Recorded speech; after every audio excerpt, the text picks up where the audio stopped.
All right, so I'm in my kitchen right now, and I'm going to show you guys how I do this whole LiquidCulture setup. And I have some of these jars here that I do my LiquidCultures in, and not everybody necessarily needs to do LiquidCultures. This is more for people that have a lab and are starting their cultures from scratch.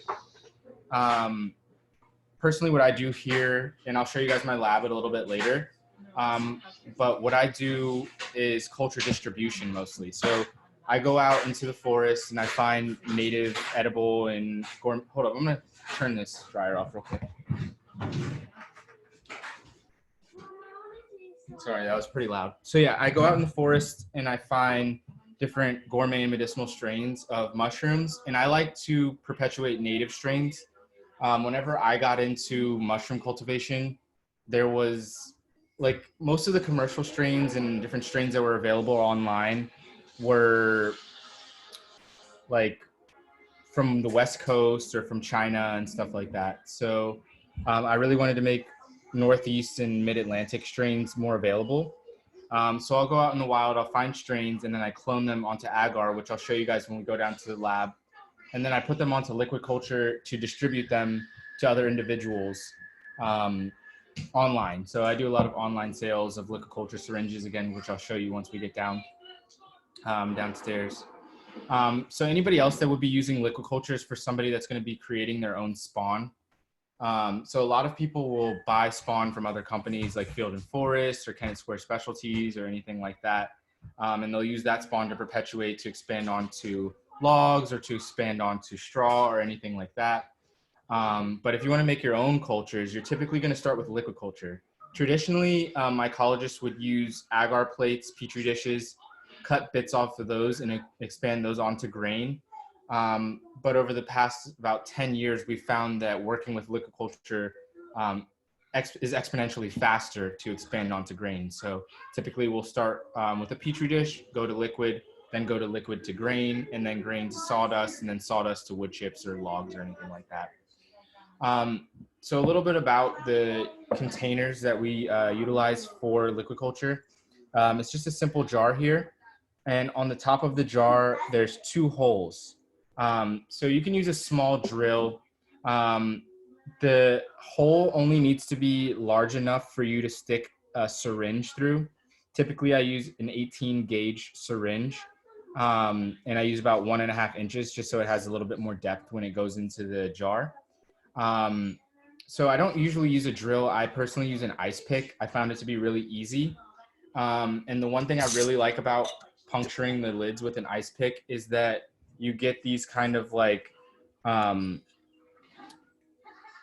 little hinges on the bottom.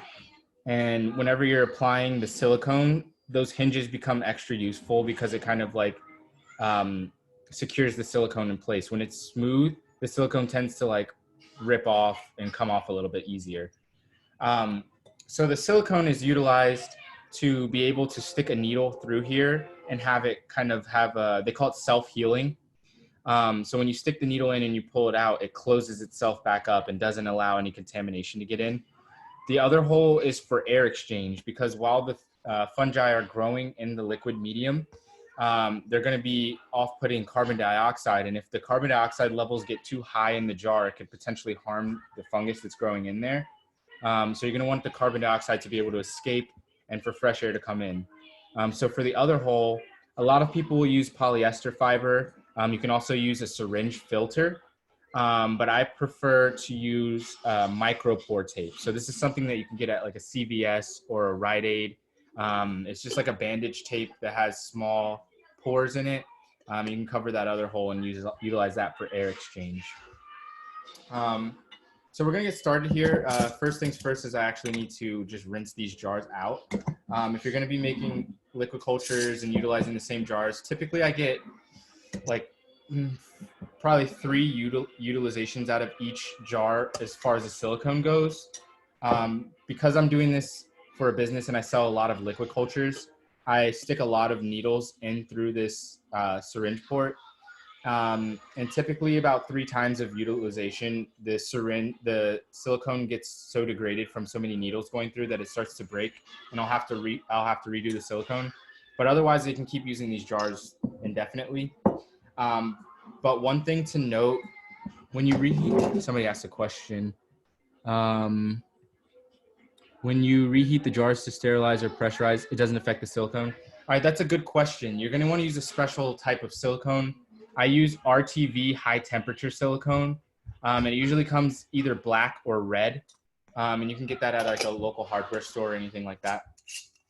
But as I was saying, if you're going to utilize these jars again to do another liquid culture, even if it's the same strain, you're going to want to make sure that you clean these out properly, because mycelium will stick around the edges and it'll stick to the bottom. And if you have mycelium left over there when you start a new liquid culture, when you run it through the sterilization unit, the pressure cooker, that mycelium will start to float in the liquid culture solution. And even though it's dead from running through the pressure cooker, it just looks like there's already something colonized in there, and it makes it a little bit harder to discern whether or not the mycelium you put in there is growing, or is it just the leftovers from the last batch. I typically don't really clean the tops unless they're dirty, because once they go through sterilization, they're pretty much clean.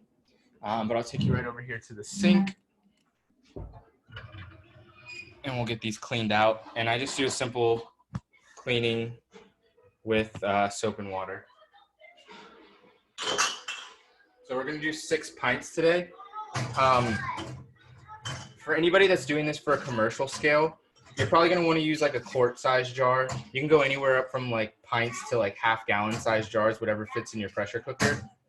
I use pints for things that I'm doing for personal uses. If I'm doing anything for commercial use or for selling it online, I do quart size, because a lot of people, especially with things that are really common like oyster mushrooms or lion's mane or anything like that, people tend to order a lot of those. So I need to make sure I have a larger volume. So I'm just going to rinse these out, use regular dish soap and the sponge, and just make sure I clean the insides out. And you're going to want to clean those out good, just like I said, so there's no mycelium left over in the inside. You can run them through the dishwasher if you want. That works out pretty well. And you want to make sure you rinse them out good, because you don't want any soap left over in there, because that could harm the mycelium that you put in later on, even if it runs through the pressure cooker. Trying to see if I can find an example of one. There's one. I'll show you guys.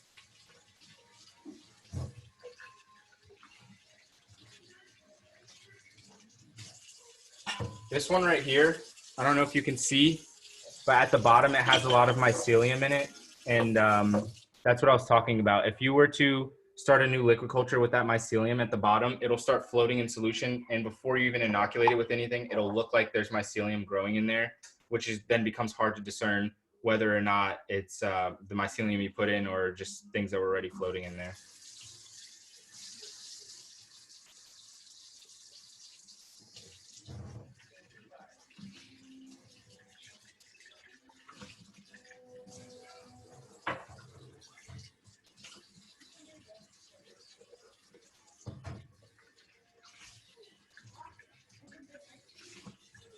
All right, got one more to go here, and then we'll get started on the recipe that I utilize most commonly.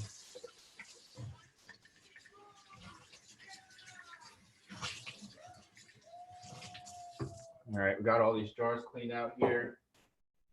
Dry my hands off. You don't need to really worry about drying the jars. You're going to put water in it anyways. All right, so my liquid culture medium is really, really simple. I actually learned this technique from a mycologist out in Thailand. His name is Tewat. He works for a university in Chiang Mai, and he grows a lot of cordyceps. So I found out about his work through my research in cordyceps mushrooms. And one of the liquid culture mediums that they use there is a coconut water liquid culture. And I found this one to be very, very effective. So I usually use about 1 liter. So I need 2 of these. So it's literally just half and half coconut water and regular water. And you're gonna wanna make sure that you used either filter water or bottled water or something like that, because regular tap water, the chlorine, even running through the pressure cooker, can be detrimental to your culture. I'm gonna open both of these, and I need my strainer. So we need to break the ice.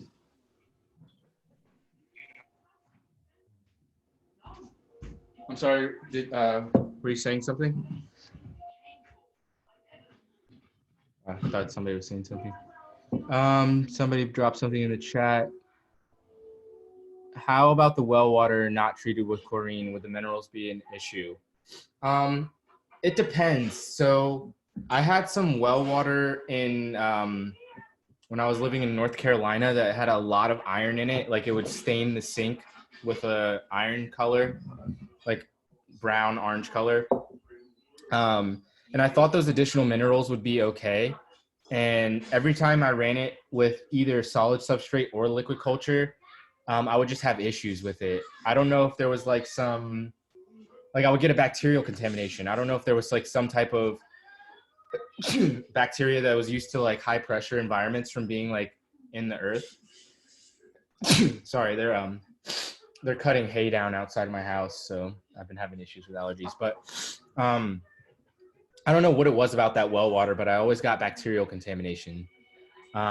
So the well water that I have here, it runs through an RO filter in my basement. So the water comes out really, really clean here. So I could just use the tap water here.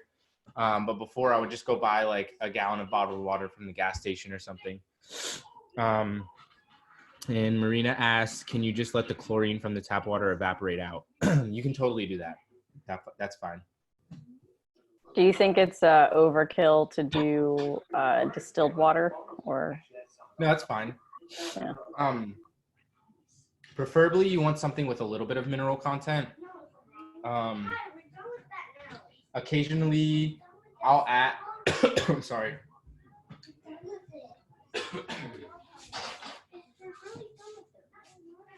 Occasionally I'll add extra minerals in there.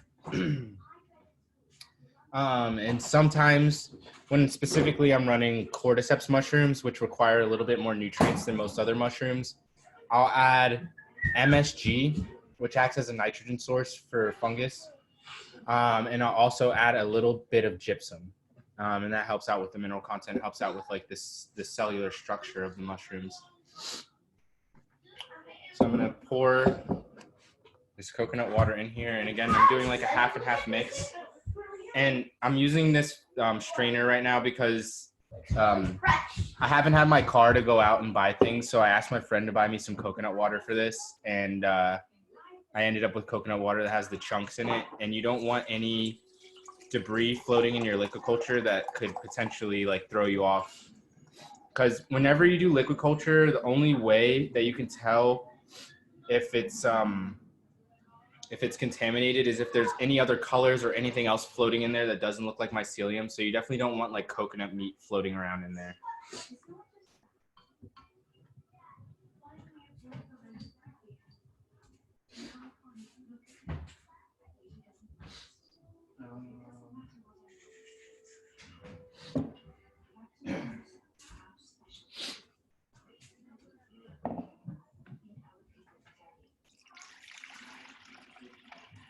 All right, so that's 500 milliliters of coconut water.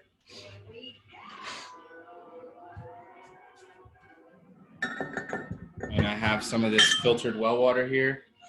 And I'm gonna just fill it up 500 mils again.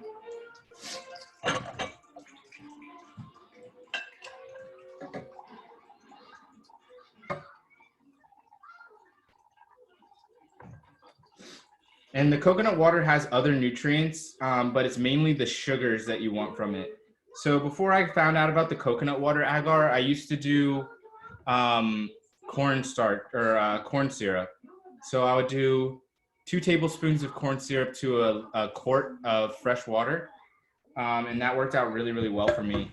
It's mostly the sugar you want. Like once you get past this phase of liquid culture, you're going to be putting it onto grains, which have a whole bunch of other nutrients that the fungus can utilize. So this is really just a really basic nutrient solution. So now I have this half coconut water, half filtered water. I'll just fill up my jars, and I never fill them up all the way to the top. Even that's probably just a little bit too much. And I do the same thing with quart jars and everything, because once you have your culture in there, you're going to need to spin it unless you have a magnetic stir bar, which I have right here. If you have a magnetic stir bar, then you don't need to stir it and you can fill it up a little bit further. And I'll show you what I mean here. So once I put my psyllium in here, if I don't have a magnetic stir bar, I'm going to have to swish it around like this to get the culture to break up, or else it'll go into a big clump. And if the water's too high, then it'll splash onto the top. And you really don't want this filter getting too wet. If the filter gets wet, then it allows contamination to pass through. So I'm going to fill up all these liquid cultures here, and then we're going to go down to the basement where I have my lab and I have my pressure cookers. I think somebody posted another question here. How do you handle being in a humid environment? Do you transport your jars in a cooler? I've never been in a humid environment to be able to answer that question. But as long as your jars are sealed up pretty good, I don't see there being an issue with a humid environment affecting your jars.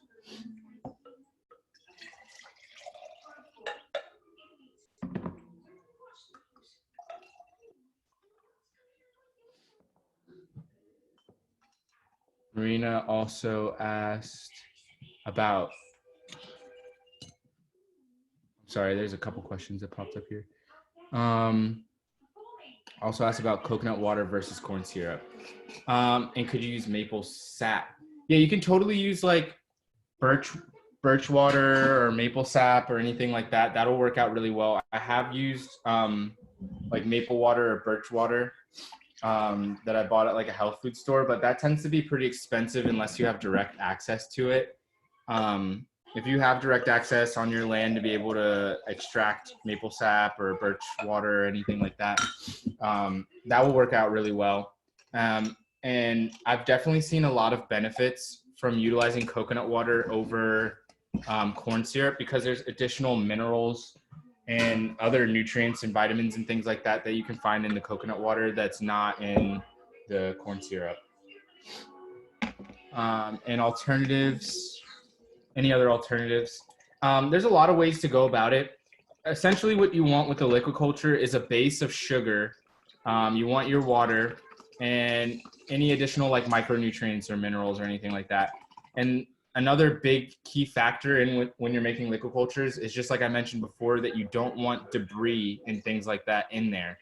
I noticed that utilizing honey, for whatever reason, whenever you run the honey into the in the pressure cooker, things fall out of the solution. So there'll be little things floating around every time I use honey. So I tend not to use honey. And I also don't want any caramelization. So I'll talk to you about that a little bit more once we get down to the pressure cookers.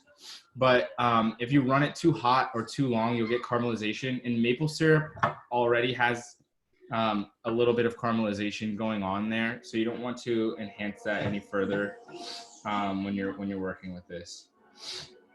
Caramel is toxic to mushrooms.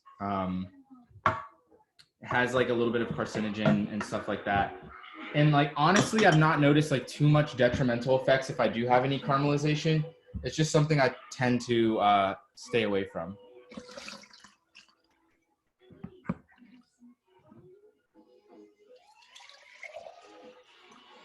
I apologize for the TV in the background. My son's watching a movie.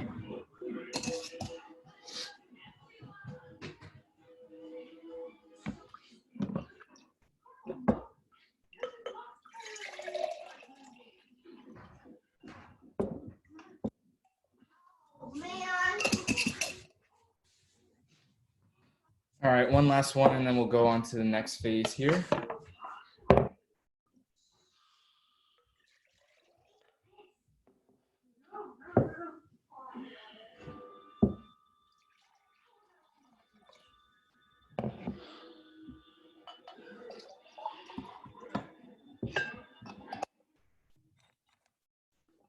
Is there an expiration date on the LiquidCulture? Anything sugary? Have I tried black strap molasses in EM?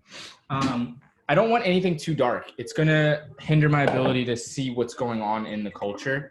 And I haven't played around with EM1 for anything really, so I don't have much to say about that. And as far as the LiquidCulture goes, once you've inoculated it, and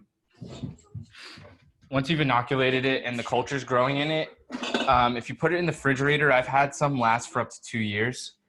So they do have a long shelf life when they're cold. If you leave them out in the open air at room temperature, they're gonna go bad.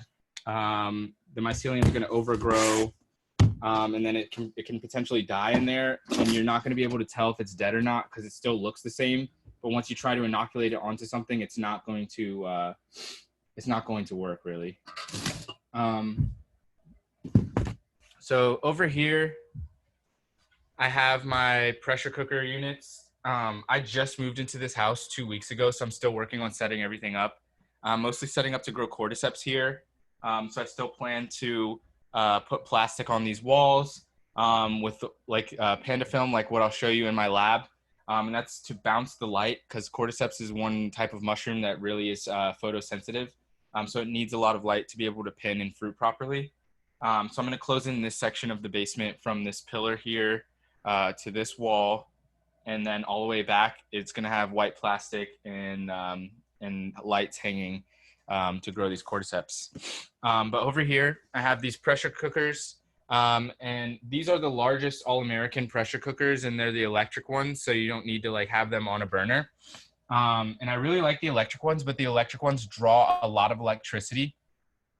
So I had to have an electrician come in and set these up specifically for this. At my last setup, I had a specific breaker for each pressure cooker because if you're running one of these pressure cookers during the heat up phase, and if it's on a breaker with something else, it'll flip the breaker every time if anything else is running on it. So these do draw a lot of electricity while they're starting up, but once they get to temperature, they don't draw too much electricity. So I'm going to go ahead and turn this one on. Well, actually, it's not plugged in. All right, plug that in, and I'm going to flip it on here, and I'm going to turn it to 10, and that's going to let it heat up faster. And whenever I was upstairs, I put all these LiquidCultures into this insert, and I can stick this insert right into the pressure cooker.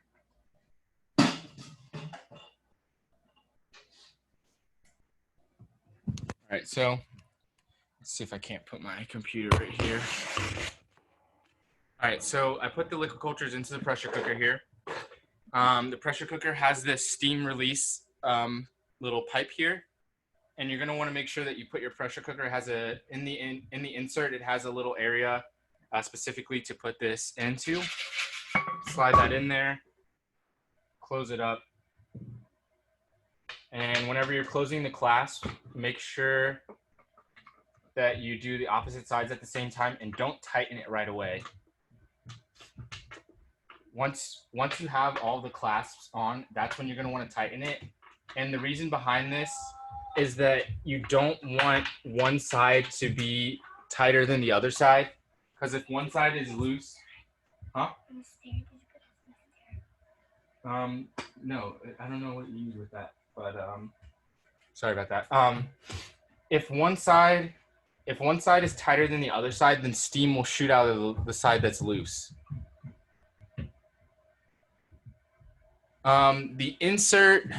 The insert comes with these pressure cookers. Everything you need comes with these. So you're going to make sure you tighten this up. And a couple notes for safety. When you're running it, you're going to want to make sure that the stopcock is up until it reaches pressure. Once it starts to heat up, steam will start to shoot out from the stopcock. And that means that it's releasing cold air that's in there. If you start it with the stopcock down, then there's going to be pockets of cold air that's trapped inside of the pressure cooker, and it could potentially leave some portions of your material unsterilized, or like maybe one jar doesn't get as sterilized as other parts do. So you really just want to leave this open until steam comes out. Once steam comes out, you're going to want to close the stopcock, and you're going to lower the temperature on the pressure cooker. I typically put it to around 4 or 5. And then you're going to want to hold it at around 15 psi for 30 minutes. There's a lot of pressure cookers available. Before I got these All-Americans, I used to use the Presto ones that you can get at like an Ace Hardware or something like that. But again, you're going to want to run it at least 10 psi, preferably 15 psi, and only for 30 minutes. Liquid sterilizes way faster than solid materials. And if you run longer than 30 minutes or at any higher pressure, you run the risk of caramelizing your liquid culture. So I'm going to let that go. And just like I said, whenever the steam starts to come out of the stopcock, I'm going to close that. And I'm going to let it run for 30 minutes. That's when I'll start my timer. Before we go into the lab, I wanted to show you something else I've been working on. These are my brejects, is what we call them. I've been doing a lot of breeding of cordyceps mushrooms. And whenever I breed a bunch of cordyceps mushrooms, I have to test them for their potentials as in a commercial setting. So I want to make sure that they can grow fast and yield a lot of mushrooms. So I in my last batch that I ran before I moved here, I found my successful cultures that I really wanted to continue working with. And these are the rejects, or the brejects as we call them.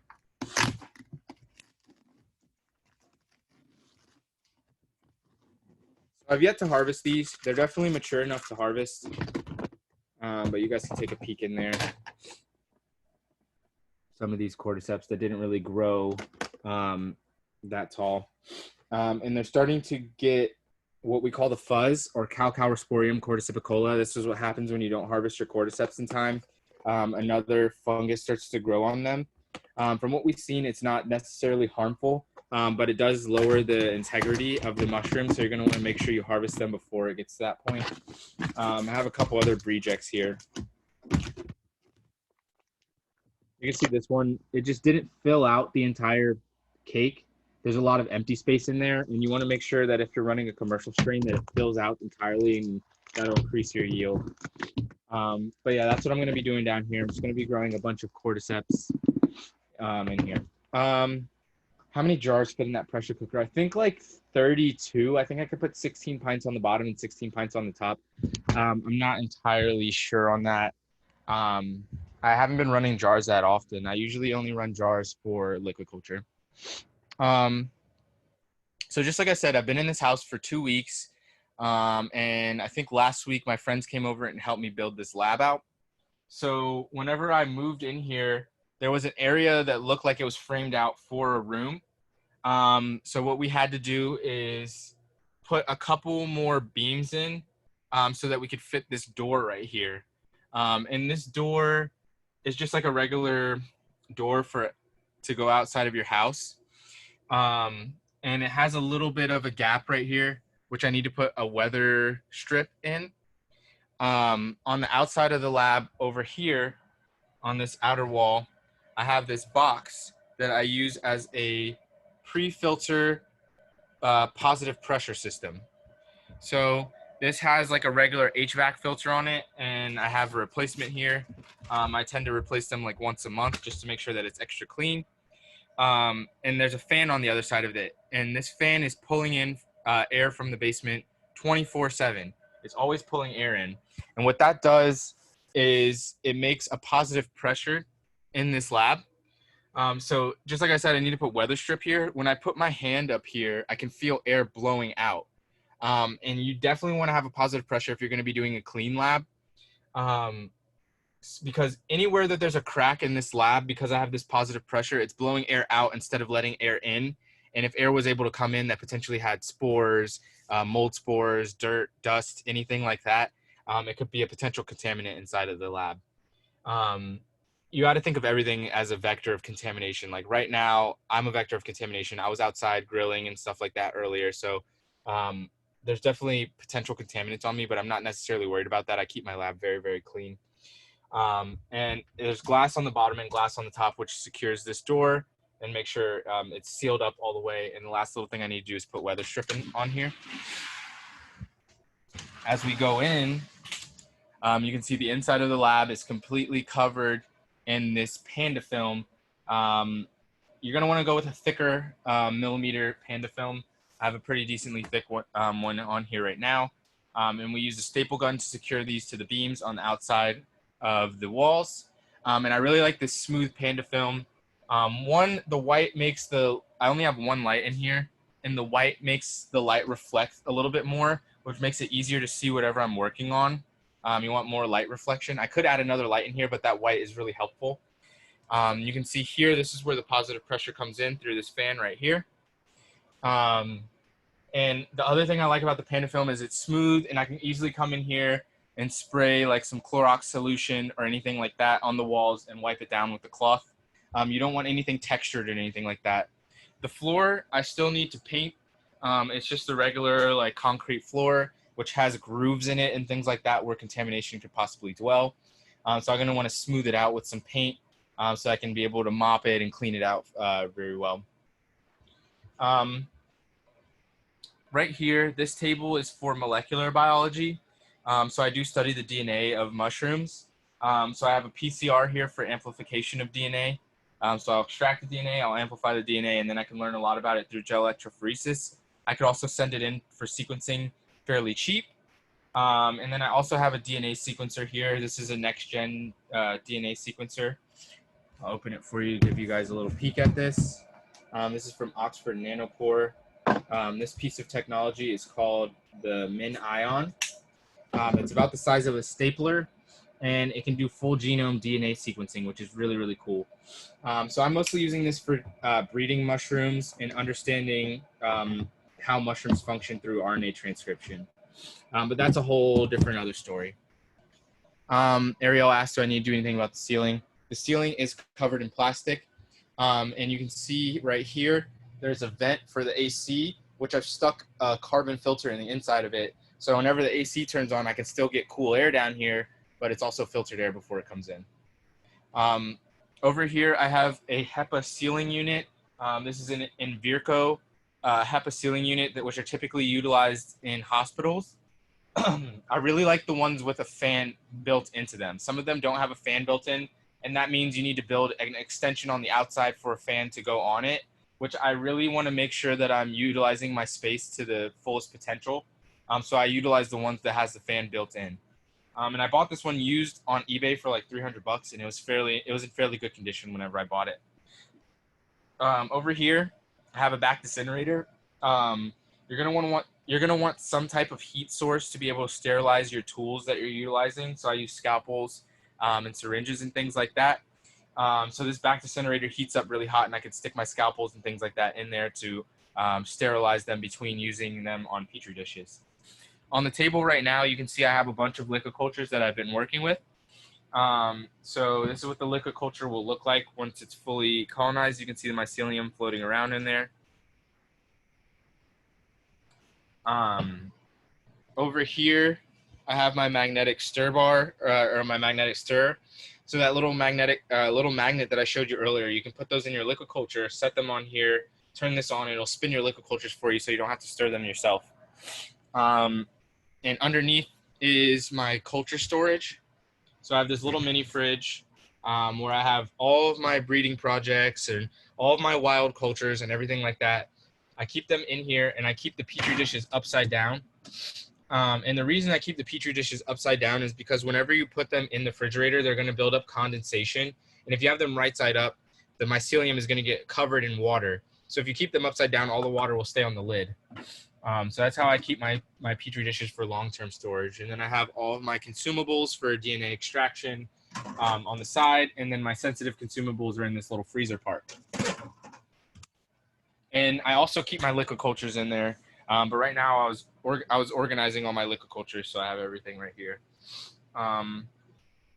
Parafilm is another thing that you're going to want to keep in your lab to seal up your Petri dishes. I have 18 gauge 1.5 inch needles, and you can get these from different agricultural supplies. How long do they store? Somebody asks. You can store cultures in the refrigerator for a couple years. With cordyceps, they're a little bit more sensitive, and they typically will degrade around 9 months, even if you do have them in the refrigerator. But just like I said, I've been able to store liquid cultures up to 2 years and them still be viable when I have them in the fridge. So yeah, just like I was mentioning, 18 gauge 1.5 inch needles is what I utilize for my syringes because they can go deep into the jars when you're inoculating or when you're pulling liquid culture out.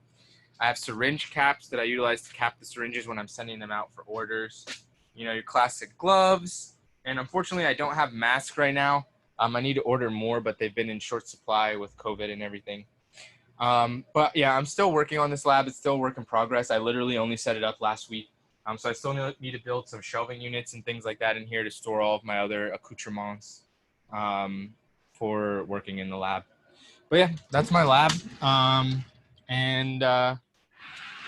I do have another culture storage right out here that is for cultures that aren't necessarily ones that I need anymore.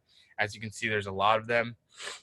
Typically, when I don't need cultures anymore, I'll just sell them on Instagram or Facebook for like $5 or something.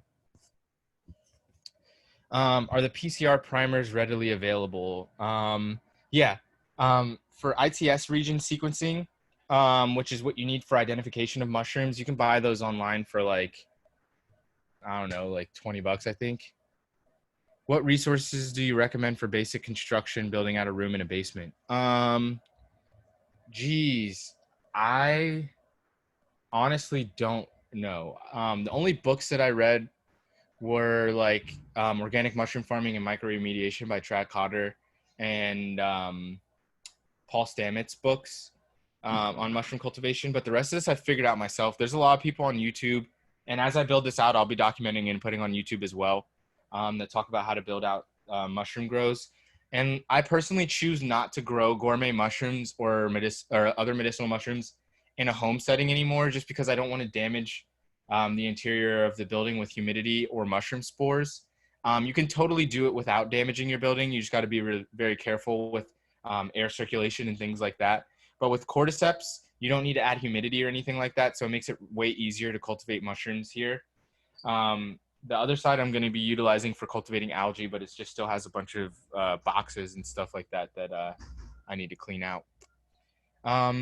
So yeah, I think that was really everything I needed to cover on. If anybody has any questions, feel free to ask. And if I need to clarify anything, also feel free to ask. That's an interesting point. I just wanted to jump in on what you just said about the humidity. At least like in a lot of New York City apartments, I can't speak for everybody, it tends to be really dry. And so the fact that like certain spaces, like you don't need to have as much humidity for cordyceps compared to other mushrooms, that's interesting. And like just thinking about like the damage to buildings and things. Mm-hmm. If you are growing gourmet mushrooms in the basement, what can you do to protect the building from humidity? So if I am going to be growing gourmet mushrooms, you're going to want to make sure that you use the Panda film, make sure that it's secure and tight, and then you're going to want to make sure you have air filtration that's pulling air and spores, filtering them and sending that air outside of the building. You're going to want to make sure you have really good air circulation, but the air that's going outside of the building is the most important part. And then it just being completely sealed. Preferably you're doing it in a basement that has a drain on the floor. That's really, really helpful because you're gonna have water on the floor a lot. So if there's not a drain on the floor, you're gonna need a shop vac to be able to clean up the water on the floor. But after doing it for so long, I really prefer to set up either a shed outside or hydroponic grow tents make it also really easy to cultivate mushrooms inside. They're set up for growing plants, but they work really well for cultivating mushrooms indoors. I have a friend in either Arizona or New Mexico. He's set up a really large scale mushroom cultivation operation, and he's only using grow tents inside of a warehouse. Where are you located again? I'm located in central Pennsylvania. So one of the things I'll show you before I'm done is how to do transfers with LiquidCulture. Like, how do I get this out of here? So here I have a Ganoderma sessile. This is a stemless reishi that grows in the Northeast and Mid-Atlantic. I have this box of Global brand 10 milliliter, 10 cc syringes. I keep that right underneath my table because I utilize those a lot. And I typically only sell 10 milliliters of LiquidCulture because literally 1 milliliter can inoculate a quart-sized jar of grains. 1 milliliter can inoculate a whole new jar of LiquidCulture. I unfortunately don't have all of my tools that I need to show you a transfer from agar. As I'm still moving into the house, I haven't located everything in my boxes. But you can see here on this Petri dish, there's some cuts. There's a lot of little pieces cut out. When I utilize a Petri dish to inoculate a LiquidCulture, what I'll do is I'll sterilize a scalpel. I'll open it and I'll cut pieces of the Petri dish out and then introduce it into the LiquidCulture. I'll open the LiquidCulture and toss them in and then close it fairly quickly, all in front of the HEPA filter. And then over the next couple days, as I stir it every day, the mycelium will start to jump off of the pieces of the agar and go into the LiquidCulture. So what I do whenever I'm preparing a LiquidCulture to sell to somebody online is I grab my syringe, I grab a needle, and I get my tips ready. And typically, I keep my tips in a little cup like this. And whenever I'm ready to do a bunch of orders, I kind of submerge them in alcohol so that they're sterile. And I can just grab them out and they'll be clean. Where do I get the gel on the Petri dishes? Does it come with the Petri dish? No, I pour my own agar. And there's plenty of videos online that shows you how to pour your own agar. And you can buy pre-poured plates. My friend, he runs a business by the name of Mike Tyson, like MYC Tyson. And he sells pre-poured dishes for like $1, I think. So what I'll do first is I'll spray the silicone port with alcohol. I'll open up this syringe, but not all the way. I want to make sure that the tip that I'm going to secure the needle to is still in this sterile pouch. I'll open this needle, and I'll pull it out quickly and attach it. One thing that whenever I'm doing a large amount of orders, if I have typically like oyster mushrooms, my most commonly ordered culture, when I secure the syringe on, I make sure that it's loose, and then I'll go in here, swish it around so the mycelium is distributed, and then I'll draw up some culture.